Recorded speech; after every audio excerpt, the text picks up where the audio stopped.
Welcome back. It's the Teh Tarik Hour. As always, it's me, Azreen. This is Ah Kit.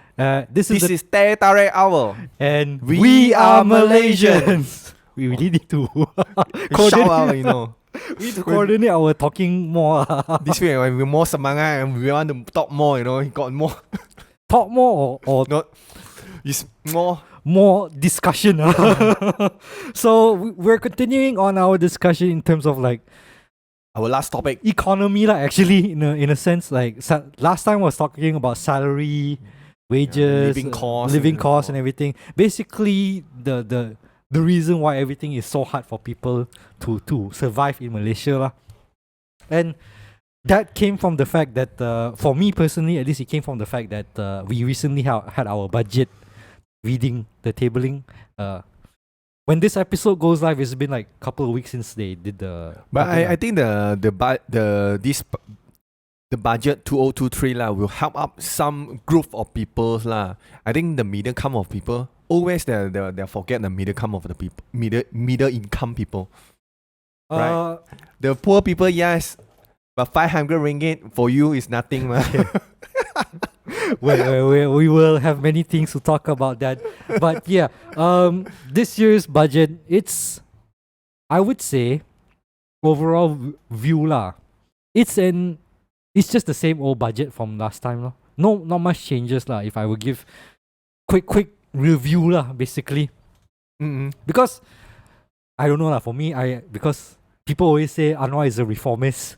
He will change the system, make everything good.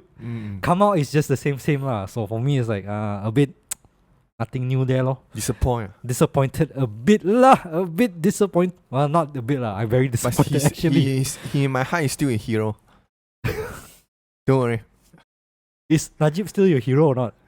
Najib win cases, bro. Najib, yeah. Najib win cases, bro. He's your hero also. Quick tangent before we go into the money talk Okay. Politic talk a bit I will. You can bet me on this. Zahid, Najib, 1MDB punya people, all their cases will suddenly become not enough evidence throw away lor. Then suddenly they all walk free one. I will tell you that's what's gonna happen under unity government. You believe or not? I don't want to say anything. I will give you one more. Keep also. silence. I give you one more also. I feel like Najib will get a pardon, and then he will be his sentence in jail will be reduced significantly and come out early for sure. All the UMNO people will. But I just concern one issue. All the 1MDBs, the fund will go back to the government pocket or go back to, I mean, what fund? We haven't the one MDB, the fund. We haven't gotten the fund back. They haven't chased the fund back, you know. We've already established that they need to the people responsible need to pay at least 1 billion. But we never chased the fund, you know. Why? Where's the fund gone? Where? Well, apparently on a recent case, on a recent FBI document, they interviewed Leonardo DiCaprio and Kim Kardashian. Apparently, Jolo gave $100,000 in a plastic bag, in the trash bag, to Kim Kardashian to pay for their baby punya birthday or something like that. Where you think that 100,000 come from? That's Malaysian taxpayer money, bro. That's where it goes, your money there. And where else? It went to Wolf of Wall Street punya movie. Because I don't know if you know this, right? Najib's son-in-law Riza Aziz. Yeah. They pay the money for the movie.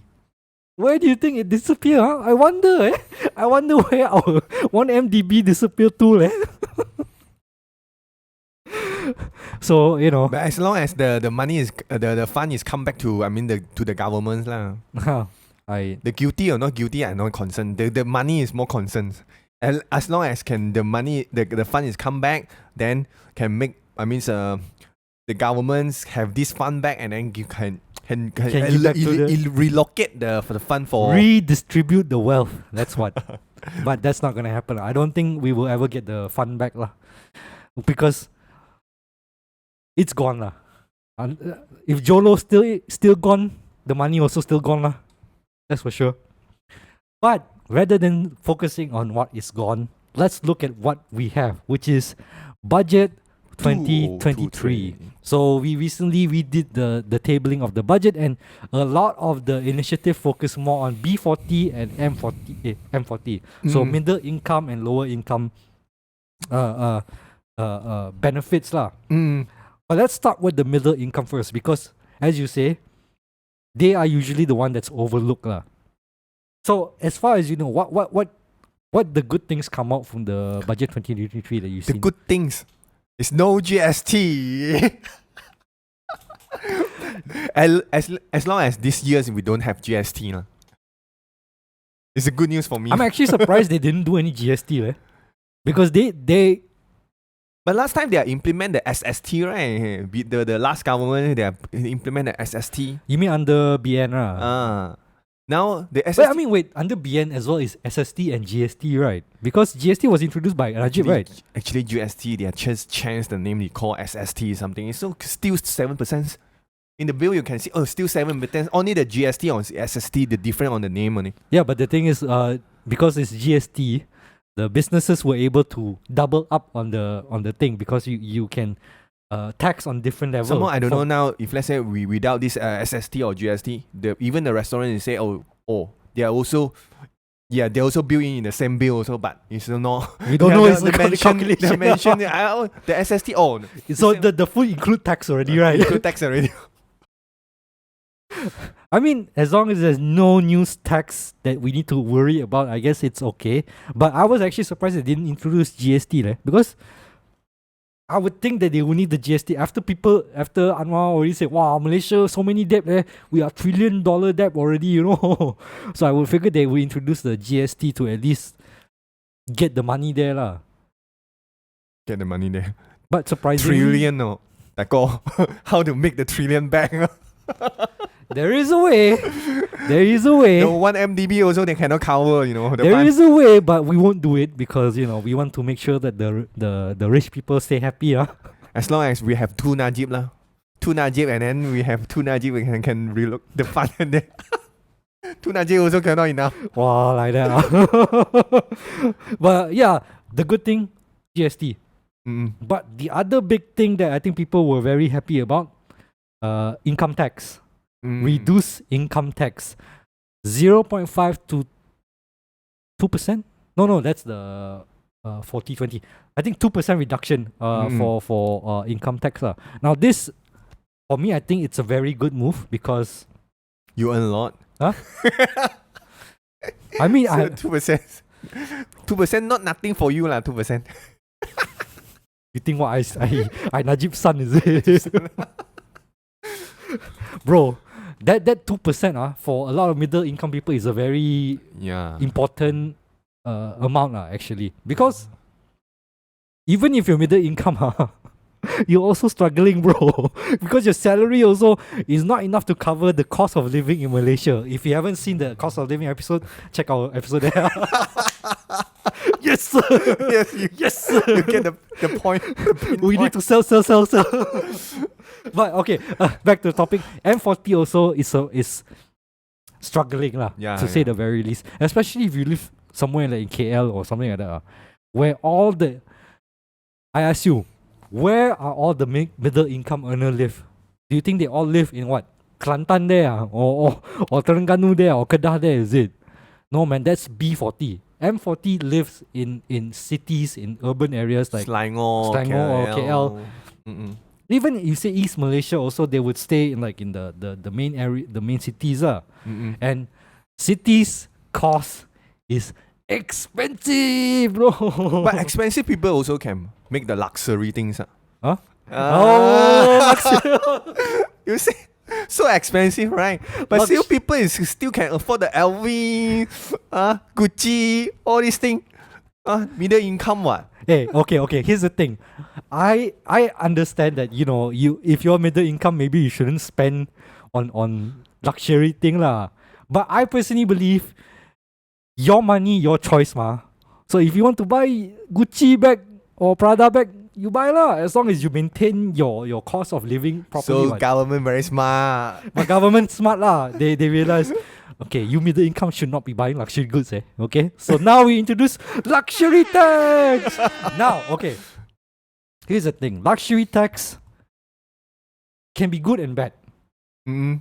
But what's your opinion on luxury tax first? I don't know. Don't have a very clear guideline for this luxury tax. I buy a pair of jeans in Levi's. Is it considered as luxury jeans? If let's say I buy, I don't know, it's 200 ringgit. Is it 200 ringgit something if in one pair of Levi's shorts or jeans lah. Then you buy one Gucci at LV, I don't know how much. If let's say I buy a jeans at LV. You think, I don't even know how much it costs, but I think they will be very expensive. Very expensive. Which one is the luxury cost? Yeah, but this the thing, luxury tax. I think people are like, this is like smart tactic by businessmen in order to not have people agree on luxury tax. I personally agree on it. Yes, there's good and bad, but I agree on it because luxury tax, I believe they will introduce it. I hope they will introduce it in stages. It's not like luxury tax, that means 10% tax for all luxury goods. Then you don't know what is considered luxury goods, right? Because for you, maybe Levi's is considered a luxury. Yeah, Levi's is considered a luxury.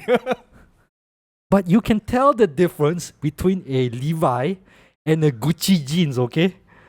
So that disparity, it's already understandable. So in fact, what I hope they will do is that when you say Levi is a luxury good for you, there will be a luxury tax, but the amount of tax should be lowered. Like maybe a Levi luxury tax is like 2%. Mm-hmm. But if you buy a Gucci jeans, that's 10%. A 10%. Oh? Yeah. That should be the way lah. Of course, if you do that, it's very complicated. Then you need to see, okay, what's the balance there lah and everything like that. Honestly, I feel like anything that we considered ultra luxury brands, Rolex, Porsche, or Gucci and Prada, all this thing, or Hermes, all this thing. Luxury tax, higher luxury tax, all around. Yes. Why not? Because the people who can afford it are only the T20 and above, ma. And if they're willing to pay for that, they buy a bag is like your 2-3 months of salary. Bro. Some people, it's more than a year's salary. Some people buy this thing, can buy you a car already, bro. How much is a Rolex nowadays? It's like 20 to 30,000, right? At the very least. 20-30,000? Yeah. And if you are someone who can afford that 20 to 30,000, that 10% is not gonna be a difference in your bottom line, basically. So if you had that much money, why not pay the taxes in order to ensure that the B40, M40 can at least benefit from it? So my opinion is, yes, it's a good. Overall, it's a good. Yes. Slight bad because I also like to buy luxury goods as well. So that means I cannot buy as much. But I'm willing to take the bullet for that because it's for the good of the people. Yeah. You contribute to the government, then the government means allocate the money, the fund to the poor people. For the poor people. In the indirect way, you are doing a charity also. It's not should be charity, man. This is just to be our social responsibility. Social responsibility. I mean, that's the idea. But I actually was surprised that they wanted to do luxury tax. The other one that I was quite surprised they even mentioned, capital gains tax. Are you familiar what capital gains is? Right? Capital gain tax? Not really. But basically like crypto. Oh, okay. So if you made profit from crypto, that's not taxable. Now they might say there is we might look into taxing the profit from crypto. Yes. Serious? Yes. Well, I mean not crypto specifically, but gains, capital gains are gains from those kind of investment or you do stock trading like that. Because stock trading also But crypto is not legalized in here, Huh? No. Well, I mean not legalized, but we have but the platform, some platform is allowed. But when you get money from that, it's free money for you because like there's no tax on it. Like say, okay, I own a million worth of Bitcoin, right? I hold the coin. Then But even Bursa also same, right? If let's say I earning the same. So if I have a stock in like say Tesla, then I sell off the stock, then I get the money. That's not gonna be like taxable, because it's capital gains, what? So that's like a huge chunk of money that's not being taxed. But it's because the platform is there. But okay, this one is really other questions lah. Because the platform Bursa is here, you will easily to make a tax to the government. If let's say for crypto, how they are going to make to the crypto the tax paid for the government? Of course, you need to declare. So there will be just like how you declare your income, your salary. You now need to declare that okay, this year from crypto I made 1 million. So when you declare that, then you will say, okay, you made 1 million in crypto, then we will tax you this amount. So you need to pay for that. So basically, that kind of profit doesn't go unnoticed. Like people will actually pay for their taxes and their profit from there, lah. I think should pay for the tax, lah. If let's say for really, most people will say don't, because like that's like the best way that rich people maintain their money, By if let's say avoiding you're earning money, you are making profit. I mean, I'm not earning money, I'm making profit. Then okay lah. But if let's say you're not making profit, is it? If you no profit, then what you want to declare? You declare some kind of like you play at the platform, you also have to pay the service charge or some platform charge or something, what? Bro, it's not like they will say like, oh, on this day how much you make? How this? You look your yearly, Did you make more? Did you make less? If you made less, then you declare that you made less, then they will tax you accordingly, lah. But well, surprised you say you want to encourage people to pay for the capital gain tax. Usually, most people will say the people who make profit from this say they don't want the capital gain tax on. It's a very sensitive subject for like. Yeah, it's a sensitive because for me, let's say for current crypto lah. Crypto, if you declare the tax, that one the money will be recognized. That one is your money already. Nowadays, really a lot of people laundering money, So this one is your declare. That one is you can buy your things already, This is good news also for the crypto. For surprising, people. You would say that. Yes. Most people who are into stocks or they say like the stock maybe lah. But for crypto because crypto is very. I mean, it's the gray zone area. A lot of people. If let's say they have to declare, then I can take out the money from there. I do a declare. You got what I mean? I mean, yeah, it gives transparency more towards all these dealings. So like, if you try to do something, then if you suddenly declare, oh, I got 1 million, or then the government will say, how you get that 1 million? How? This one already another topic lah. Crypto, because we're talking about crypto already. But I mean, capital gains tax is that the gains that you get from capital investments, basically. So like when you get the returns from that, you need to declare it and it will be taxed. But it's not being implemented yet. It's being studied first. They will study it first, and maybe in 2024 or like end of 2023, maybe they will introduce this taxing lah. And I think that's a really good. That is a much needed, because people profit from capitals from investment a lot, man, and they don't pay anything for taxes. They should at least pay something. That's a good thing They pay the risk. Huh? The investor. They pay the risk. What risk did you get? Huh? Oh, the risk is high. What risk you? It depend the person. So the risk is what? Very subjective this also. The risk is you lose the money and you have to go to work, right? That's the thing. Basically, if you are an investor, you lose your money, then you need to work, right? Hey, not really. You got people play the one futures margins are really different. Yeah, but even then, like, okay, you invest and you lose money, then what happens? You need to find a job, right? Because you have no money, you need to find a job, A worker lose a job, what happened to them? They die, They don't have anything, Like that one, But capital gains tax, I think is a good. Another unique new tax, that I didn't know they would actually implement. The taxes on vape juice and e-cigarette. Oh, vape. This is I thought it was already there, Now still don't have any tax for rap. No? No, not yet. Again, it's also a study that will maybe implement end of 2023 or starting early next year. But the profit from that, they will say like 50% will go back to the Ministry of Health, which is a good thing. Yeah, it's a good thing also because last time the tobacco, we buy one Marlboro, we will pay the tax for the government, but now still, but lesser and lesser the people is smoking. Smoking lah. I mean, the idea is that we want to be we eliminate youth from smoking by like 2035 or something like that, or 2030, something like that. Yeah. So that's another good tax overall. Now, are all this beneficial for M40? Some maybe not lah. Maybe some don't agree with the e-vape. Do you benefit? Huh? Do you benefit? Personally, for me, I benefit a lot. The 2%, right? For me, I think it's not just me. I think like anyone who's like a middle income earner, it's a very good thing lah. Yeah. Because like, again, taxes it's high lah. Paying taxes for income, especially if you're like a middle income earner. Again, living in today's living cost, anything you can get a cut down is a good thing lah.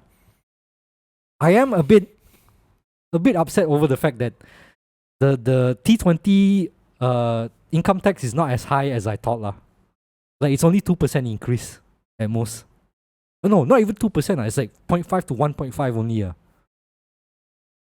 But the other thing that I really don't like is the fact that so there's T20, there's M40, there's B40.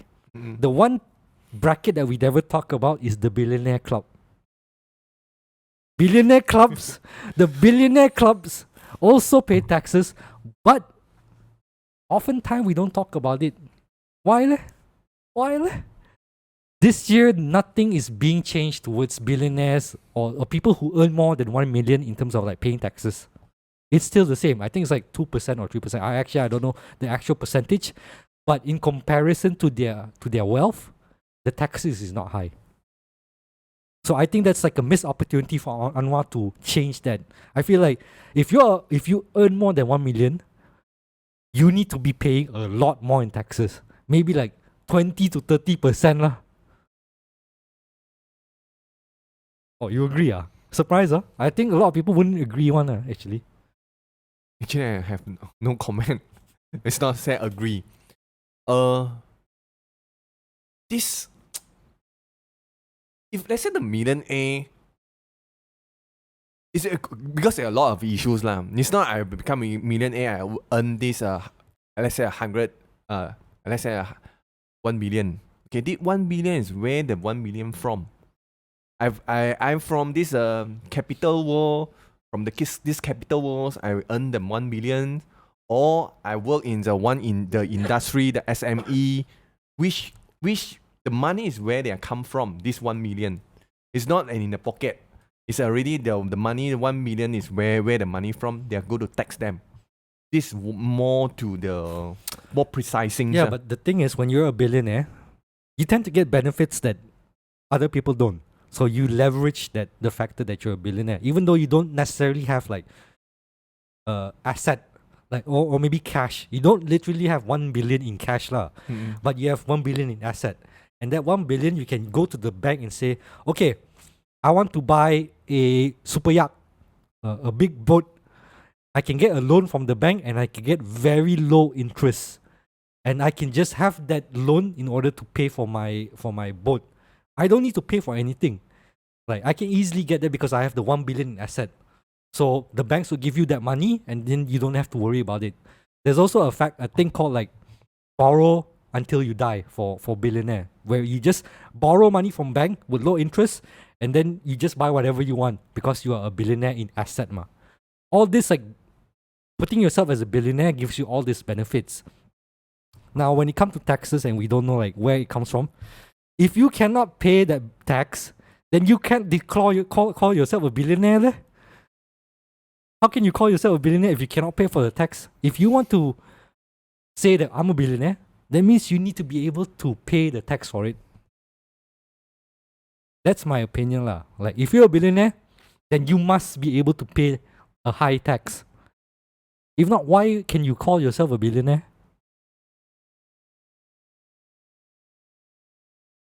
Don't be a billionaire lah, in the end. Honestly, the idea of billionaire is stupid lah, actually. The billionaire, it's just a words lah. The billionaire, the word. If let's say the persons who are contribute to the country, they're different, ma. Right? Yeah, but if let's say for someone's lah, they are okay. The billionaire also got different kind of billionaire, ma. If let's say these persons who are contribute and make more job opportunities and make more the vacancy and then in this society, so I contribute. But some billionaire, I want to take from the society. I just make the money to my pocket. I don't contribute. Actually, the billionaire or whoever got this kind of money, we have to contribute. Government have forced these people to contribute to the country. You mean like China? I don't know. Like China does that, man. Like China will have to contribute to the it's called the billionaire tax. Like if you're a billionaire like Jack Ma, all this thing, if you don't contribute, you will suddenly disappear for a while. And after that you come back, you'll be a supporter of the government. This is a very hardcore model. Maybe we can have a certain. Of course, we don't want to go to the extent of that, but the idea of a billionaire shouldn't exist in the first place, because if you earn that much, what are you doing with that much money, man? Number in the bank. Yeah, but like, what are you doing? Like, what can you do with that money? Like, if you're a billionaire, you imagine you are a billionaire right now. What are you doing? The most you will do is what? Spend it on buying luxury houses, luxury cars, luxury goods, all this thing. You are already billionaire. I think luxury things is not very, the value is not there for you. Again, you will do something even more gila like that, right? Yeah, in order to justify your... Maybe you go to space, Space. Which is what Jeff Bezos do. Like... Fly to the moon. You imagine...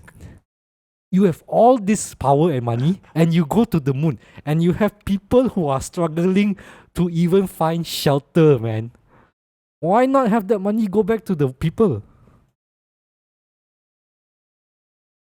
And if you tell me like, well, I mean, the billionaire, they work for it, ma.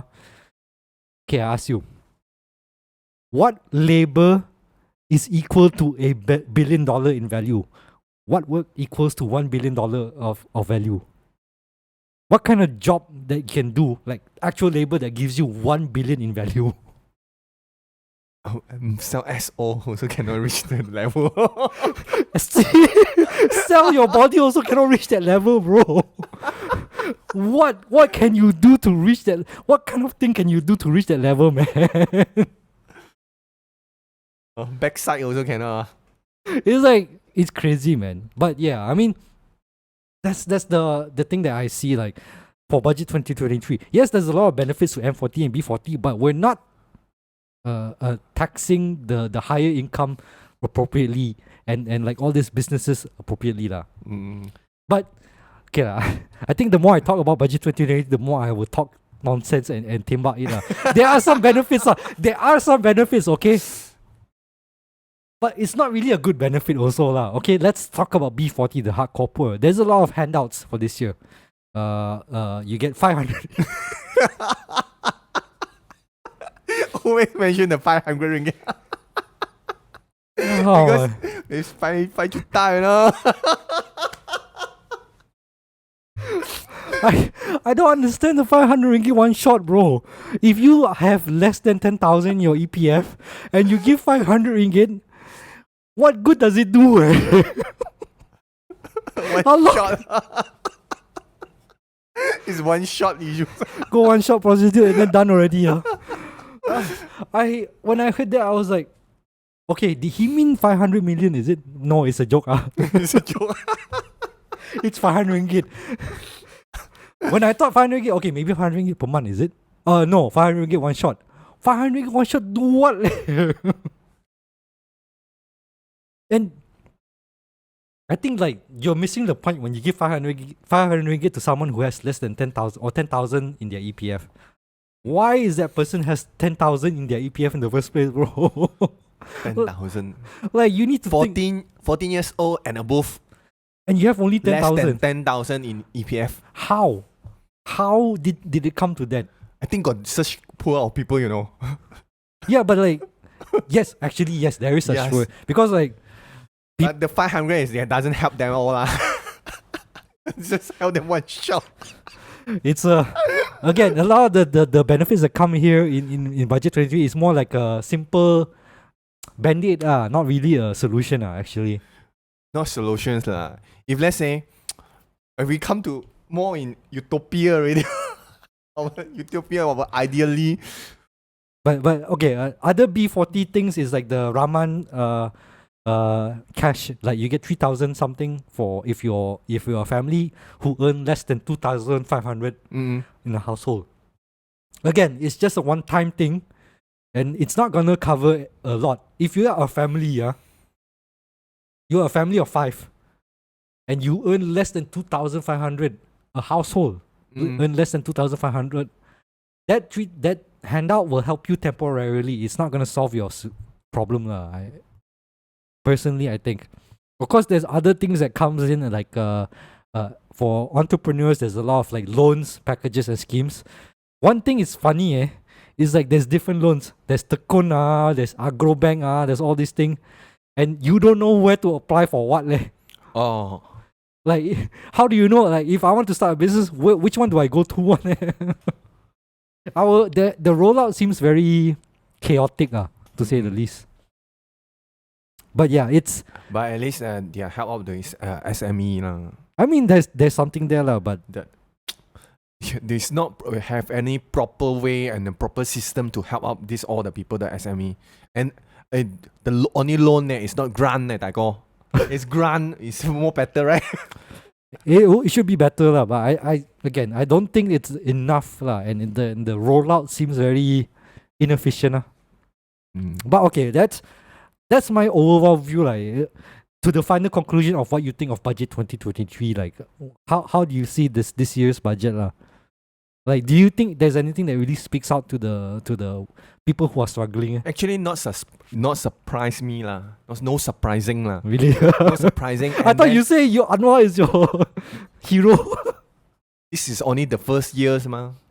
Maybe it's 4 years later. See how the result. We have to give the time for him to how to do the things build up. But for these first years, not surprising. The thing is still remain as the last years. But I still support my hero lah. I mean, yeah, I feel like I also feel disappointed for the budget 2023 is not really perfect lah. I can say not really perfect, but it still help out the poor people, the poor group of people there lah. Yeah, there's immediate help. Just a little bit or to help them lah. It's an immediate help, but it's not a lot.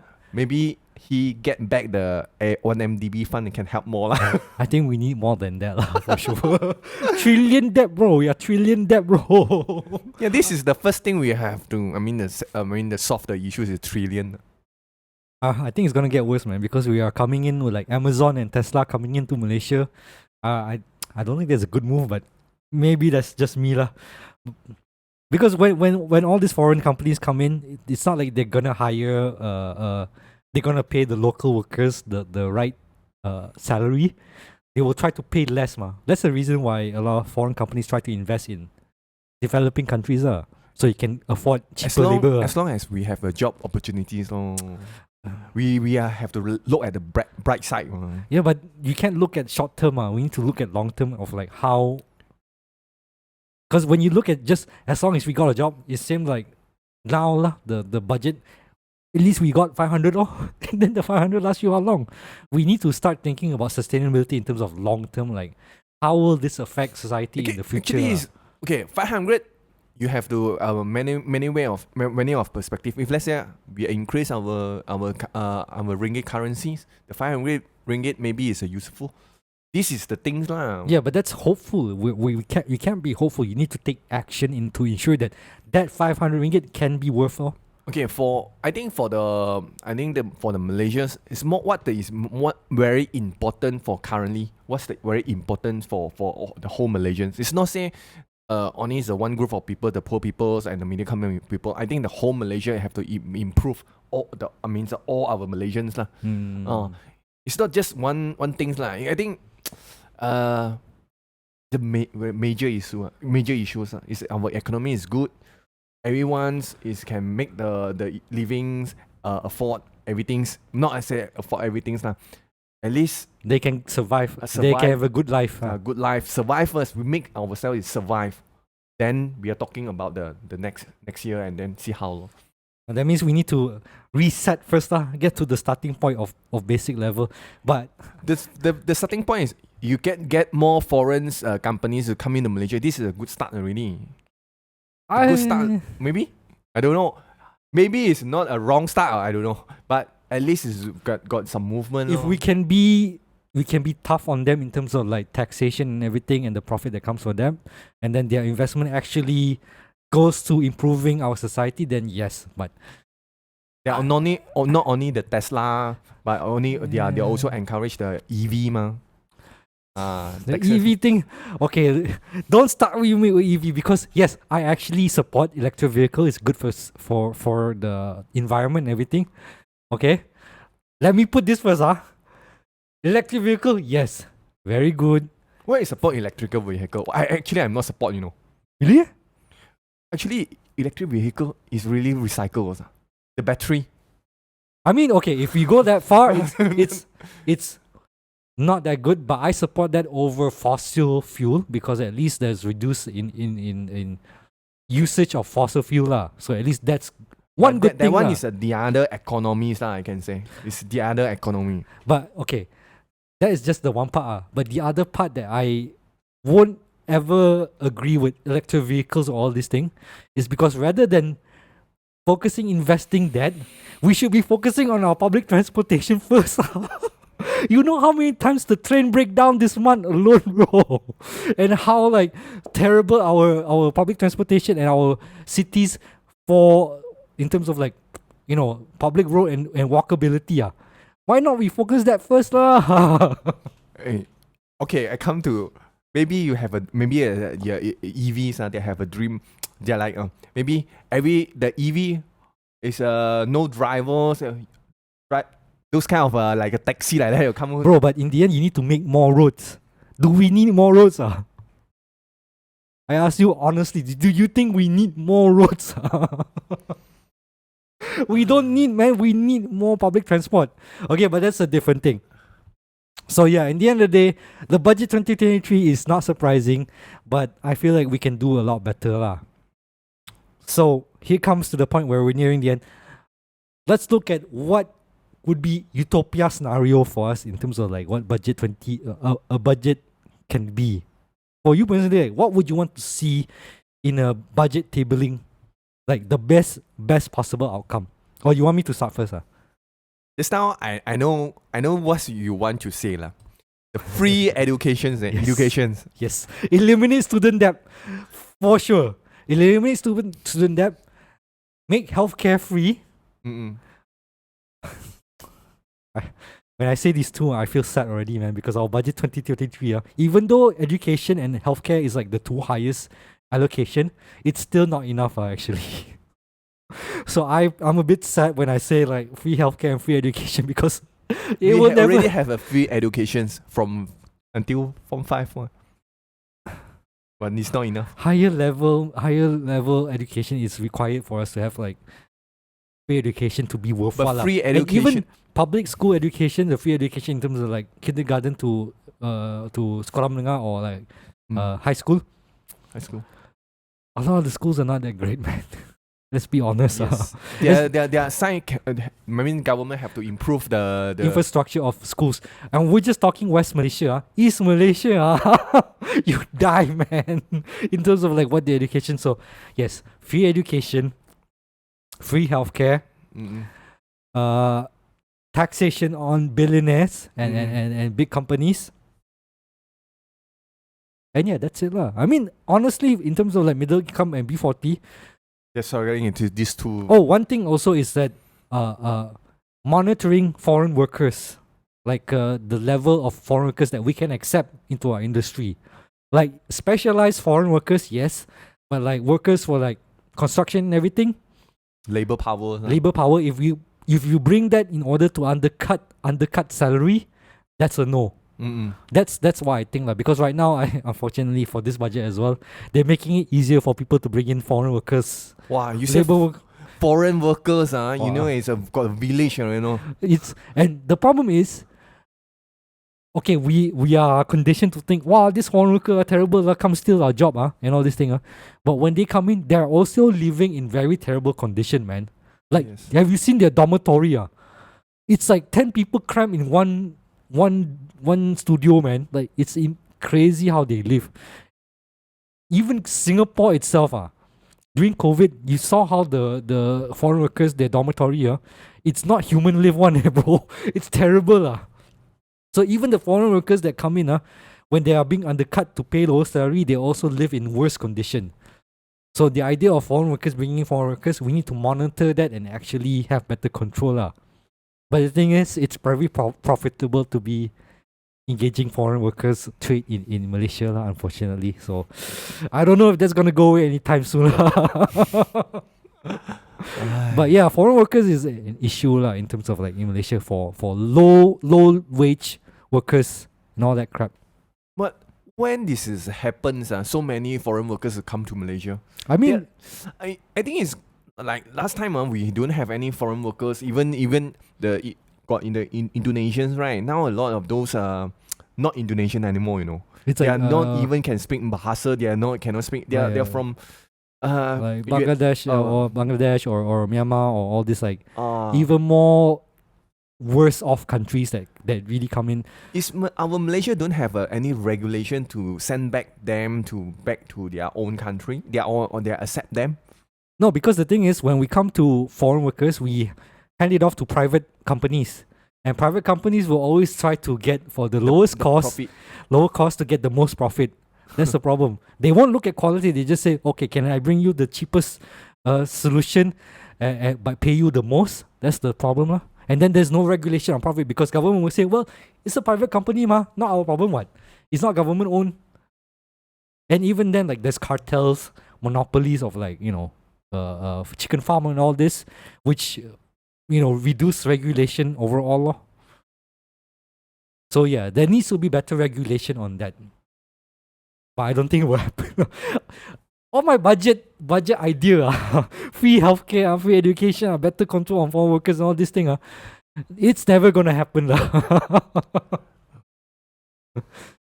But for you, is there anything different that you would want to add in towards like maybe you're maybe more realistic compared to mine is like utopia, really utopia.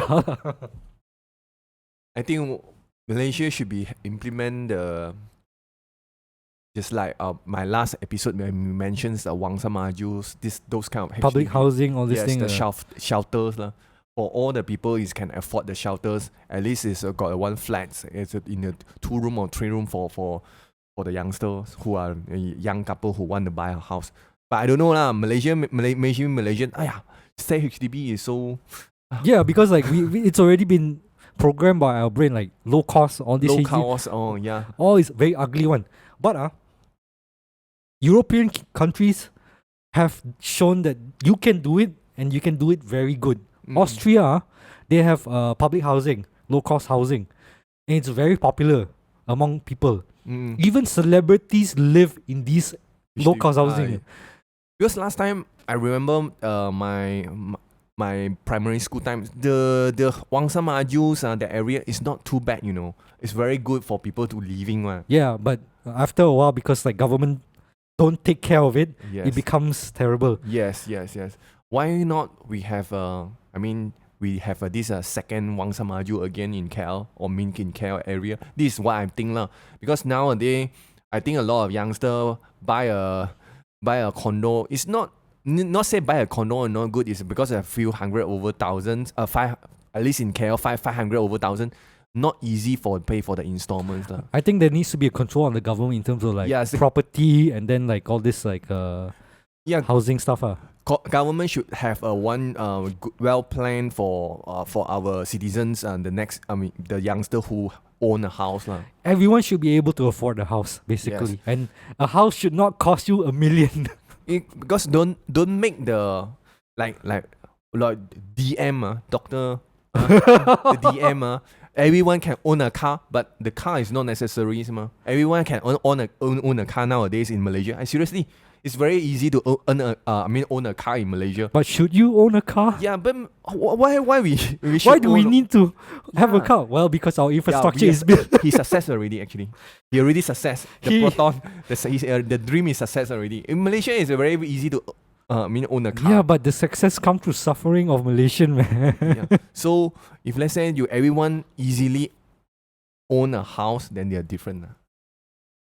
Actually, the more you talk about, I think it's not coming true. I don't know if it's going to come true. Because we've already been conditioned to think that property is an investment.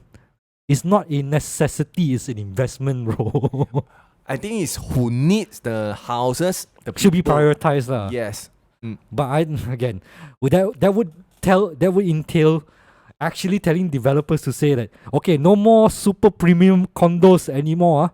Actual low cost and affordable housing. Do you think you can see actually you can see all the luxury condos how many the occupancy occupied? It's very low one actually. I think it's some like the Montcara that side maybe 20 or 30%. The whole condo is 20 or 30% occupied. The rest is empty. You can see from their car park, already. And people don't see that as a problem apparently. Yeah, but they're still making money. Okay, this is done already. The developer is make the other one. Because the people who buy it are not buying it for living. They're buying it as investment. A lot of empty houses who are around. Around in Klang Valley. Yeah, exactly. And then they put it as rent, and people can't afford rent. What they do, they just stay with parents or get outside of the city. You see, how many people is still cannot afford the houses? It's still at the maybe it's the what I call that the beggars and at the street. You see, the homeless people. Don't start with the homeless. We're not doing anything to save them or help them whatsoever. But yeah, I mean, the property situation here is out of control, to say the least. But it's the privatization of the property and the idea that we put it as investment rather than necessity. That people just buy all this property, hoping to get rich, rather than saying that, okay, we need a property so that you can have a place to live.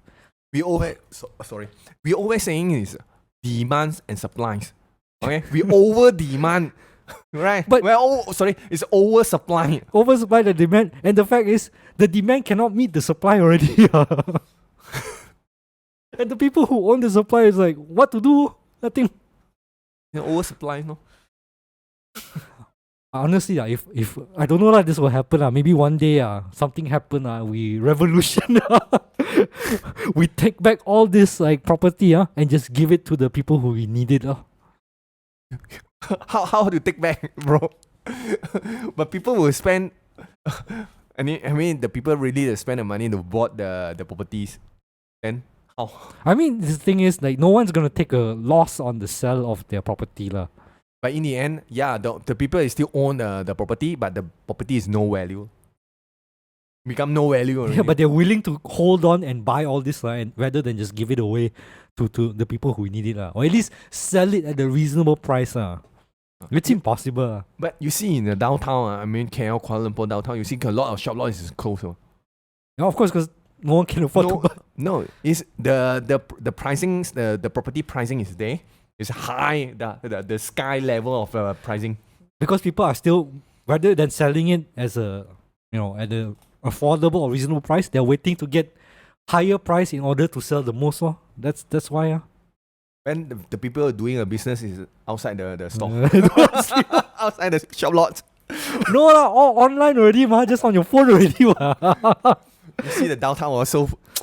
So you can see the people, the poor people is there. How come the shop lot is closed? The people who are selling honestly the things is outside the store. Because you can't afford a shop lot anymore, man. Yeah, okay. I think that's a good point, lah. Like, really manage the property situation in Malaysia, lah. I don't think it will happen, if I be honest. All these things we say, all this utopian, I don't know will ever happen, actually. I just, a very simple man, I just hope everyone has got just the shelters and then the low cost of means living for the foods, and then, then the clothes. I think clothes, not every days I buy a clothes ma. Every day you buy Gucci. I think every day you buy a fruit and then buy a meat for a meal, right? And then occasionally you can okay. buy your luxury goods. Actually, this food and shelters should be the price is to try to. The government have to manage especially shelters and the housing. Yes, we shouldn't be worried about having a place to live, man. Yeah. But unfortunately, that's the current situation. Will it ever reach like that? Maybe you, the audience, can tell us if you survive long enough to see that, because we have already 1 hour. Wow, hour. So even part 2 is longer than part 1. I don't know. It's already 1 hour. You know, ask me to stop there. I got heated a bit, sorry. Also. But thank you again for anyone who's watching. We hope you enjoyed this 2 parts of our talk on living wages and economy in Malaysia. On the next episode, maybe we'll talk something different. I think we want to talk about marriages in Malaysia. That's an interesting topic. Eh? Yeah, and we haven't decided yet. So maybe see how. Who knows? Or maybe we'll talk more about the sex work industry and something like that. But seriously, we hope this budget 2023 we come back the question again. We hope we are the budget. There will be benefit benefit all of us Maybe it's not this moment Maybe it's next year's or we give more the time for the governments Yeah, I mean we always hope for the best but Yeah. prepare for the worst. Prepare for the worst. All right, thank you again for watching, and we'll see you guys on the next one. Goodbye.